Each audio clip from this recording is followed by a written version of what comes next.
السلام علیکم ویورز، اس ویڈیو کو آخر تک ضرور دیکھیں۔ حضرت محمد صلی اللہ علیہ وآلہ وسلم کی پسندیدہ غذائیں اور ان کے فوائد۔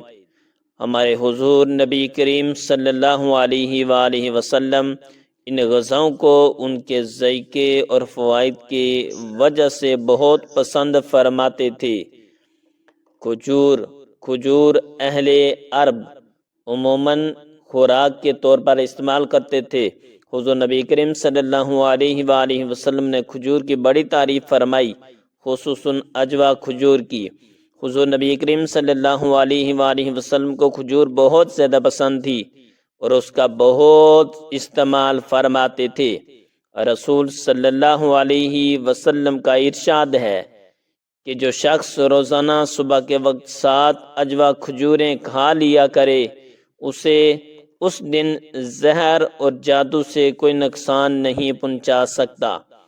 ایک اور جگہ ارشاد ہے، اجوا جنت کا پھل ہے، اس میں زہر سے شفا دینے کی تاثیر ہے۔ فوائد: کھجور ایک مقوی غذا ہے، سب پھلوں میں سے زیادہ توانائی بخش ہے، جس میں انسانی کو جس قدر حیاتین کی ضرورت ہوتی ہے اسی قدر کھجور میں ہے۔ کھجور جسم کو فربا کرتی ہے، صالح خون پیدا کرتی ہے، سینہ اور پھیپھڑوں کو قوت بخشنے کے لیے اس سے بہتر کوئی چیز نہیں ہے۔ روغن زیتون: حضرت محمد صلی اللہ علیہ وآلہ وسلم نے روغن زیتون کو بہت پسند فرمایا ہے۔ نبی کریم صلی اللہ علیہ وآلہ وسلم نے روٹی کو روغن زیتون سے چوپڑ کر تناول فرمایا۔ قرآن میں زیتون کا ذکر آیا ہے۔ رسول صلی اللہ علیہ وسلم نے ارشاد فرمایا کہ زیتون کا تیل کھاؤ اور مالش میں استعمال کرو، اس لیے کہ وہ مبارک درخت سے پیدا ہوتا ہے۔ فوائد: زیتون کا تیل دنیا کا واحد تیل ہے جو چربی میں تبدیل نہیں ہوتا۔ یہ امراض قلب اور موٹاپے سے بچنے کے لیے انتہائی مفید ہے۔ روغن زیتون استعمال کرنے والے افراد دل کی بیماریوں سے محفوظ رہتے ہیں۔ زیتون جوڑوں اور پٹھوں کے درد، سانس کی بیماریوں، کولیسٹرول کے مسائل، بلڈ پریشر، گردوں کے امراض، موٹاپے اور فالج سمیت مختلف امراض سے انسان کو محفوظ رکھنے کی غیر معمولی صلاحیت رکھتا ہے۔ دودھ رسول اکرم صلی اللہ علیہ وآلہ وسلم کی پسندیدہ غذا رہی ہے۔ نبی کریم صلی اللہ علیہ وآلہ وسلم کو دودھ بہت پسند تھا۔ آپ اکثر گائے اور بکری کا دودھ استعمال فرماتے۔ آپ صلی اللہ علیہ وسلم کا ارشاد ہے، کوئی چیز ایسی نہیں جو طعام اور مشروب دونوں کا کام دیتی ہو سوائے دودھ کی۔ حضرت صہیب رضی اللہ تعالیٰ عنہ سے روایت ہے کہ آپ صلی اللہ علیہ وسلم نے ارشاد فرمایا، تم دودھ کو اپنے لیے لازم قرار دے دو کیونکہ یہ شفا بخش ہے اور اس کا گھی دوا ہے۔ فوائد: دودھ انسان کے لیے ایک مکمل غذا ہے اور اس سے بہتر غذا شاید ہی ہو۔ دودھ میں جسم کی ضرورت کے مطابق تمام اجزاء موجود ہیں جن سے جسم صحت مند رہ سکتا ہے اور اس کی نشو و نما صحیح ہو سکتی ہے۔ جن علاقوں کے لوگ دودھ استعمال کرتے ہیں ان کی عمریں زیادہ ہوتی ہیں۔ شہد: رسول اکرم صلی اللہ علیہ وسلم کو شہد بہت پسند تھا اور اس کا بہت استعمال فرماتے تھے۔ حضرت عائشہ رضی اللہ تعالی عنہا سے روایت ہے کہ آپ صلی اللہ علیہ وسلم شہد پسند فرماتے تھے۔ شہد کی شفا بخشی کا ذکر قرآن میں آیا ہے اور اسے موت کے علاوہ ہر مرض کا علاج قرار دیا گیا ہے۔ فوائد: شہد کے بارے میں یہ بات طے شدہ ہے کہ یہ بہت سے امراض میں مفید ہے اور اس کا استعمال جسم کو امراض سے محفوظ رکھتا ہے۔ تمام تر کاوشوں کے باوجود اب تک شہد کا متبادل تلاش نہیں کیا جا سکا۔ شہد کی ایک خوبی اس کے رس کا جلد اثر کرنا اور قدرتی اینٹی بائیوٹک بائیوٹک ہونا ہے، یہ حلق سے نیچے اترتے ہی خون میں شامل ہو جاتا ہے۔ نوزائیدہ بچے سے لے کر جاں بلب مریض تک سب کے لیے غذا اور دوا ہے۔ کدو، حضور اکرم صلی اللہ علیہ وسلم کو سبزیوں میں کدو بہت پسند تھا۔ حضرت انس رضی اللہ تعالیٰ عنہ سے مروی ہے کہ آپ صلی اللہ علیہ وسلم کو ایک دعوت میں جو کی روٹی اور کدو گوشت کا شوربہ پیش کیا گیا۔ میں نے حضور نبی کریم صلی اللہ علیہ وسلم کو دیکھا کہ پیالوں کے کناروں سے کدو تلاش فرما کر تناول فرما رہے تھے۔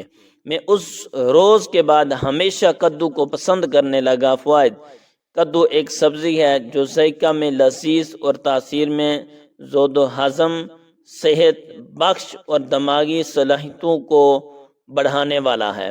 کدو جگر اور اعصاب کے لیے مفید سبزی ہے۔ جو کی روٹی، نبی کریم صلی اللہ علیہ وسلم کی مرغوب غذاؤں میں جو کی روٹی بھی شامل ہے۔ حضرت محمد صلی اللہ علیہ وآلہ وسلم جو کی روٹی کو بہت پسند فرماتے تھے۔ حضور صلی اللہ علیہ وسلم نے اپنی ساری زندگی میں کبھی بھی میدہ کی روٹی تناول نہیں فرمائی۔ ابو داؤد میں ایک حدیث ہے کہ آپ صلی اللہ علیہ وسلم نے جو کی روٹی کا ٹکڑا لیا اور اس پر کھجور رکھی اور فرمایا یہ اس کا سالن ہے، اور تناول فرما لیا۔ فوائد: قدرت نے جو میں جسمانی قوت کا بیش بہا خزانہ چھپا کے ہمیں بخشا ہے۔ قدیم زمانے سے جو کا استعمال بطور علاج اور قوت بخش غذا میں ہوتا چلا آ رہا ہے۔ جو میں جسم کو توانائی بخشنے والے اجزاء کی خاصی مقدار پائی جاتی ہے۔ اس میں 80% نشاستہ لحمیات، فاسفورس کی بڑی مقدار موجود ہوتی ہے جو بلڈ پریشر کو فائدہ پہنچاتا ہے، پیاس بجھاتا ہے، جوڑوں کے درد کو فائدہ پہنچاتا ہے، چونکہ زہریلے مادوں کا اخراج کرتا ہے، اس لیے محاذ سے چہرے کے دانوں اور اس سلسلے میں دوسری جلدی بیماریوں کو دور کرتا ہے۔ یہ ہماری جسمانی صحت کے لیے ٹانک کا درجہ رکھتے ہیں۔ انہیں اپنی روزمرہ غذاؤں میں شامل رکھیں اور صحت مند رہیں۔ سرکہ، ہمارے پیارے نبی کریم صلی اللہ علیہ وسلم کو سرکہ بھی بہت پسند تھا۔ آپ صلی اللہ علیہ وسلم نے نہ صرف سرکہ کو تناول فرمایا بلکہ اس کی تعریف بھی فرمائی۔ حدیث میں ہے کہ حضور نبی کریم صلی اللہ علیہ وسلم نے ارشاد فرمایا سرکہ بھی کیسا بہترین سالن ہے۔ حضرت ام ہانی رضی اللہ تعالیٰ عنہ فرماتی ہیں کہ حضور نبی کریم صلی اللہ علیہ وسلم میرے گھر تشریف لائے اور فرمایا کیا تیرے پاس کھانے کے لیے کوئی شے ہے؟ میں نے عرض کیا سوکھی روٹی اور سرکے کے سوا کچھ بھی نہیں۔ حضور اکرم صلی اللہ علیہ وسلم نے فرمایا وہی لے آؤ، اور فرمایا وہ گھر سالن سے خالی نہیں جس گھر میں سرکہ ہو۔ فوائد: سرکے کا استعمال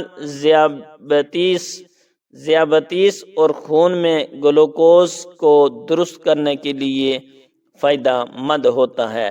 سرکہ کا کھانے میں استعمال اس احساس کو بڑھاتا ہے کہ اب بھوک نہیں، یعنی انسان کم کھاتا ہے اور نظام انہضام بہتر رہتا ہے۔ گوشت آپ صلی اللہ علیہ وسلم کی مرغوب غذا تھی۔ حضرت محمد صلی اللہ علیہ وسلم نے فرمایا دنیا اور جنت دونوں جگہ سب کھانوں کا سردار گوشت ہے۔ حضور اکرم صلی اللہ علیہ وسلم نے شوربے والا اور بنا ہوا گوشت شوق سے تناول فرمایا۔ حضرت ابو ہریرہ رضی اللہ تعالیٰ عنہ فرماتے ہیں کہ حضور اکرم صلی اللہ علیہ وسلم کی خدمت میں کہیں سے بکری کا گوشت آیا، اس میں سے دست کا گوشت خدمت اقدس میں پیش کیا گیا۔ آپ صلی اللہ علیہ وسلم نے اس کو دانتوں سے کاٹ کر تناول فرمایا۔ فوائد: گوشت انسانی جسم کی صحت توانائی کے لیے بہت مفید قرار دیا جاتا ہے۔ اس میں جسم کی طاقت و توانائی کے لیے اہم اجزاء ہوتے ہیں۔ انجیر میں حضرت محمد صلی اللہ علیہ وسلم کی پسندیدہ غذاؤں میں سے ایک ہے۔ حضرت محمد صلی اللہ علیہ وسلم نے فرمایا انجیر جنت کا پھل ہے۔ فوائد: انجیر کا پھل بڑھاپے کو روکتا ہے، یعنی اس پھل کے کھانے سے بڑھاپا جلدی نہیں آتا۔ یہ کمزور اور دبلے پتلے لوگوں کے لیے نعمت بیش بہا ہے۔